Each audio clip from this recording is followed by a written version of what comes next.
ஒரு அரசியல்வாதியோட வாரிசு அரசியல்வாதியா ஆகிறப்போ வராத அசிங்கம் வெக்கம் திருடனோட மக திருடன் ஆகிறப்போ ஏன்டா வரணும்? சொல்லு உசுருக்கு வேலை என்ன சாமி?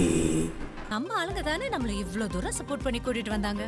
அவங்களுக்கு தெரியாதா அவங்களோட பெஸ்ட் ஹாலிடேஸ் நம்ம கூட தான்னு? GT Holidays, South India's #1 travel brand. Touring Talkies ரசிகர்களுக்கு வணக்கம். வாங்க லன்ச் நிகழ்ச்சிக்கு போகலாம்.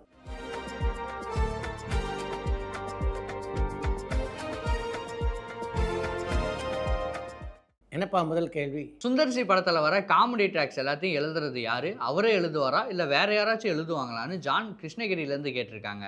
சுந்தர்சிக்கே நல்ல காமெடி சென்ஸ் உண்டுன்னாலும் இந்த காமெடி வசனங்களை பொறுத்த வரைக்கும் அவருக்கு பக்கபலமாக இருந்தவள் அப்படின்னு பல பேரை சொல்லலாம். சிங்கம்புலி, செல்வபாரதி, சுராஜ், பத்ரி போன்றோர் தொடர்ந்து சுந்தர்சியினுடைய பல படங்களுக்கு நகைச்சுவை வசனங்கள் எழுதி கொண்டிருந்தால் இப்போ அந்த பணியை செய்து கொண்டிருப்பவர் வெங்கட். பிரசாந்த் பாண்டியராஜ் அடுத்து விலங்கு 2 எடுப்பாரா இல்லை வாரன் 2 எடுப்பாரான்னு காஞ்சிபுரத்துலேருந்து சரவணன் கேட்டிருக்காங்க. அடுத்து பிரசாந்த் பாண்டியராஜ் வாரன் 2 எடுப்பதற்கான சாத்தியக்கூறுகள் தான் கொஞ்சம் அதிகமாக இருப்பதாக பார்க்குறேன். சினிமாவில் எப்போல்லாம் டபுள் சேலரி வழங்கப்படும்னு கண்ணன் திருநெல்வேலியிலேருந்து கேட்டிருக்காங்க. உங்களுடைய கேள்வி தொழிலாளர்களை பற்றியது அப்படின்னு தான் நான் நினைக்கிறேன். தொழிலாளர்களை பொறுத்த வரைக்கும் எல்லா விடுமுறை நாட்களிலும் அவங்களுக்கு டபுள் சேலரி உண்டு. சிக்மா, சேயோன், ஜெயிலர் 2, தர்மன் இந்த எந்த படத்தோடைய ப்ரொமோஷன்லையும் ரெட் ஜெயின்டோட லோகோவை பார்க்க முடியறதே இல்லையே. தமிழ்நாட்டில் ரெட் ஜெயின் இந்த படங்களை ரிலீஸ் பண்ண போகிறது இல்லையான்னு யாழ்ப்பாணத்துலேருந்து ஜானி கேட்டிருக்காங்க. நீங்கள் குறிப்பிட்டிருக்கின்ற சிக்மா, சேயோன், ஜெயிலர் 2, தர்மன் ஆகிய படங்களுடைய வெளியீட்டு தேதி நெருங்கி விட்டதா என்ன?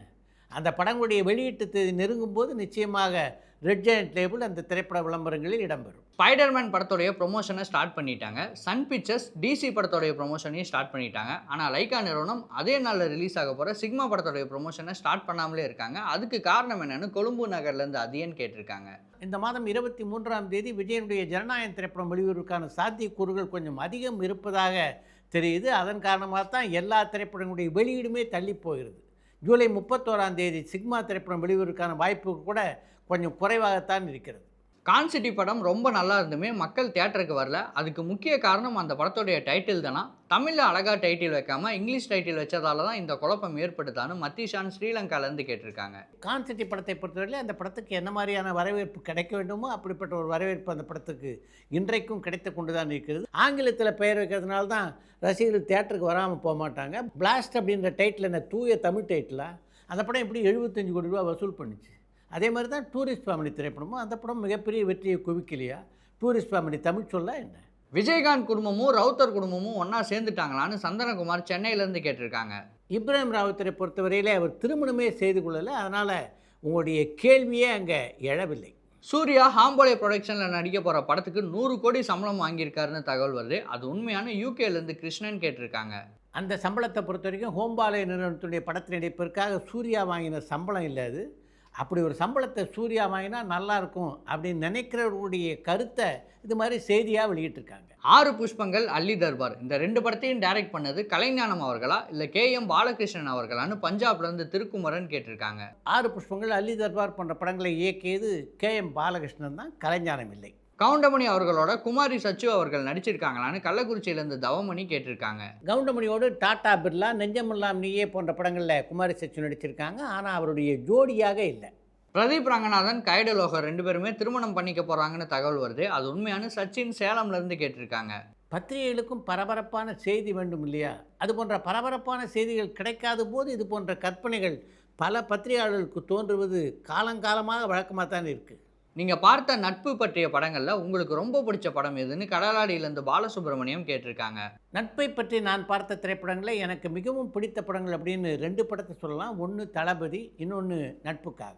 பக்தி பாடகர் பித்துக்குளி முருகதாஸ் தெய்வம் படத்தில் மட்டும்தான் பாடியிருக்காங்களா இல்லை வேறு ஏதாவது படத்துலையும் பாடியிருக்காங்களா? அவர் இப்போ என்ன செய்கிறாருன்னு சிதம்பரத்துலேருந்து வெங்கடேசன் கேட்டிருக்காங்க.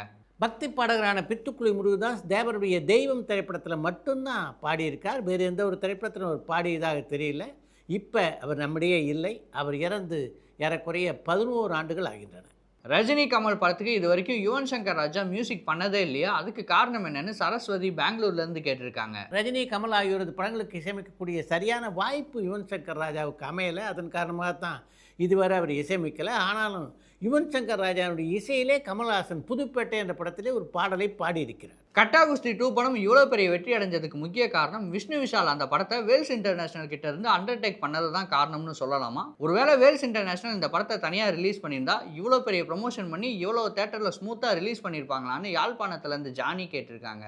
வேல்ஸ் இன்டர்நேஷனல் பொறுத்த வரைக்கும் பல படங்களை எடுத்து பல வெற்றிகளை பார்த்த ஒரு திரைப்பட நிறுவனம் இது. அதனால் அவங்க வெளியிட்டிருந்தாலும் கட்டா குஸ்தி 2 படத்தை பொறுத்தவரையில் இது போன்ற ஒரு வெற்றியை அந்த படம் பெற்றிருக்கும் என்பது தான் உண்மை. சினிமாவில் அதிக சம்பளம் வாங்குறது நடிகர்கள் தானா, இல்லை நடிகர்களுக்கு ஈக்குவலாக வேறு ஏதாவது டெக்னீஷியன் சம்பளம் வாங்குறாங்களான்னு கண்ணன் திருநெல்வேலியிலேருந்து கேட்டிருக்காங்க. தமிழ் சினிமாவில் எல்லா காலகட்டத்திலையும் மிக அதிகமான சம்பளம் வாங்குறது அப்படின்னா அது முன்வரிசையில் இருக்கின்ற சில கதாநாயகர்கள் தான்.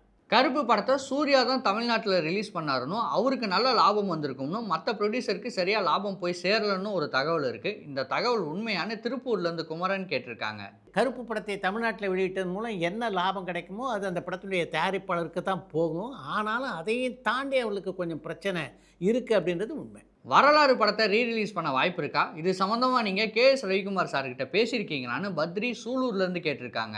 வரலாறு திரைப்படத்துடைய மறுவெளியீட்டை பற்றி கேஎஸ் ரவிக்குமார்கிட்ட பேசி எந்த பலனும் இல்லை. ஏன்னா அந்த படத்துடைய உரிமை வேறு ஒரு நபர்கிட்ட இருக்குது. அவங்க அந்த படத்தை வெளியிடுவது அப்படின்னு முடிவு செய்தால் தான் அந்த படம் திரைக்கு வரும். அந்த படத்தை அப்படி வெளிக்கொண்டு வர வேண்டும் என்ற ஒரு முடிவு செய்துவிட்டால் அதற்கான உதவிகளை கேஎஸ் ரவிக்குமார் நிச்சயம் செய்வார். கார்த்திக் சுப்புராஜ் இசைஞானி இளையராஜா கூட்டணியில் உருவாக்க போகிற படத்தை முதல்ல தியேட்டரில் ரிலீஸ் பண்ணுவாங்களா இல்லை ஃபிலிம் ஃபெஸ்டிவலுக்கு அனுப்புவாங்களான்னு மயூரன் மட்டக்களப்பையிலேருந்து கேட்டிருக்காங்க. இளையராஜாவுடைய இசையிலே கார்த்திக் சுப்புராஜ் உருவாக்கி கொண்டிருக்கின்ற திரைப்படம் முதல்ல திரைப்பட விழாக்களை சந்தித்து விட்டு அதுக்கு பின்னால் தான் திரையரங்குக்கு வரும் அப்படின்னு தான் நான் நினைக்கிறேன். லோகேஷ் கனகராஜ் அல்லு அர்ஜுன் கூட்டணியில் உருவாக்க போகிற படத்துடைய ப்ரோமோ ஷூட் நடந்து முடிஞ்சதாக தகவல் வருது. அது உண்மையான திருப்பூர்லேருந்து குமரன் கேட்டிருக்காங்க. லோகேஷ் கனகராஜ் இயக்கத்திலே அல்லு அர்ஜுன் இருக்கின்ற படத்துடைய வேலைகள் ஆரம்பித்து விட்டன. ஆனால் அதற்கான ப்ரொமோ ஷூட் வரைக்கும் நடந்ததாக தெரியல. தமிழில் எல்ஜிஎம்னு ஒரு படத்தை ப்ரொடியூஸ் பண்ண தோனி அடுத்த படத்தை எடுக்க போகிறாரா இல்லை இனிமேல் தமிழில் படம் பண்ணவே மாட்டாரான்னு திருச்சியிலேருந்து அருண் கேட்டிருக்காங்க. தோனி நிச்சயமாக தமிழில் படங்களை தயாரிப்பார். அவருடைய முதல் படம் பெரிய வெற்றி அடைந்திருந்தால் அந்த தயாரிப்பு உடனடியாக ஆரம்பிக்கப்பட்டிருக்கும். அந்த படம் அந்தளவு வெற்றியை குவிக்காதனால தான் இந்த தாமதம். ரஞ்சித் முன்னணி நடிகர்களை வச்சு படம் பண்ணுவாரா? 2-3ஆம் கட்ட நடிகர்களை வச்சு படம் பண்ணிட்டு இருக்காரு. அதுக்கு காரணம் என்னன்னு தமிழன் புதுச்சேரியிலேருந்து கேட்டிருக்காங்க. ஒரு காலகட்டத்திலே கமல்ஹாசனோடு இணைந்து ஒரு படத்திலே ரஞ்சித் பணியாற்றுவதாக இருந்தது. அது என்ன காரணத்தால் தள்ளி போனது அப்படின்னு தெரியல. அடுத்து பார்த்தீங்கன்னா சூர்யாவோடு இணைந்து ரஞ்சித் ஒரு படத்திலே பணியாற்றுவதாக இருந்தது. இப்போ சூர்யா பல்வேறு படங்கள் நடிக்க தொடர்ந்து ஒப்புக்கொண்டிருப்பதனால அந்த படத்தினுடைய படப்பிடிப்பு கொஞ்சம் தள்ளி போகுதுன்னு நினைக்கிறேன். எப்படி இருந்த போதும் சூர்யாவும் ரஞ்சித்தும் இணைந்து ஒரு படத்தை உருவாக்குவதற்கான வாய்ப்புகள் இருக்குது.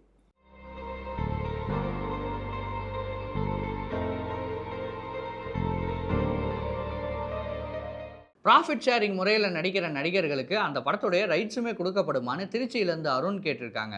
படத்தை தொடங்கும் போது தயாரிப்பாளர்களோடு என்ன மாதிரியான ஒப்பந்தத்தில் அந்த நடிகர்கள் ஈடுபடுகிறார்கள் என்பதை பொறுத்து படங்களுடைய குறிப்பிட்ட உரிமையை கேட்டால் அதை தருவதற்கு கூட தயாரிப்பாளர்கள் தயாராக தான் இருப்பாங்கன்னு நான் நினைக்கிறேன். அடுத்து இன்று ஒரு தகவல். நடிகர் டிஎஸ் பாலையா எப்படிப்பட்ட நடிகர் என்பதும் பல்வேறு திரைப்படங்களில் வித்தியாசமான கதாபாத்திரங்களை ஏற்று அவர் எப்படியெல்லாம் நடித்திருக்கிறார் என்பதும் நீங்கள் எல்லோரும் அறிந்த விஷயம். ஆனால் பத்மினிக்கு ஜோடியாக ஒரு திரைப்படத்தில் அவர் நடித்திருக்கிறார் என்பதை உங்களில் எத்தனை பேர் அறிந்திருப்பீர்கள் அப்படின்னு எனக்கு தெரியல. அந்த திரைப்படத்துடைய பெயர் வெறும் பேச்சல்ல. 1956ஆம் ஆண்டிலே அந்த படம் வெளியானது. தன்னுடைய தாயின் வாழ்க்கையை தரைமட்டமாக்கிய கழவனை பழிவாங்குகின்ற ஒரு வீரனுடைய கதாபாத்திரத்தில் அந்த படத்தில் நடித்திருந்தார் டிஎஸ் பாலையா. அந்த படத்தில் நடிக்கும்போது டிஎஸ் பாலையாவுக்கு வயது 42, பத்மினிக்கு வயது 22. இதை தாண்டி பார்த்திங்கன்னா அந்த படத்தில் டிஎஸ் பாலையா கொஞ்சம் குண்டாக வேறு இருப்பார். அதனால் ஜோடி பொருத்தம் சரியில்லை என்று பல பத்திரிகைகள் அந்த படத்தினுடைய விமர்சனத்திலே குறிப்பிட்டிருந்தன. ஜோடி பொருத்தம் சரியாக அமையாததன் காரணமாக அந்த படம் மிகப்பெரிய வெற்றியை பெறலை. அந்த படம் மட்டும் வெற்றியை குவித்திருந்தால் தொடர்ந்து பல படங்களிலே டிஎஸ் பாலையா கதாநாயகனாக நடித்திருப்பார் என்பது நிஜம்.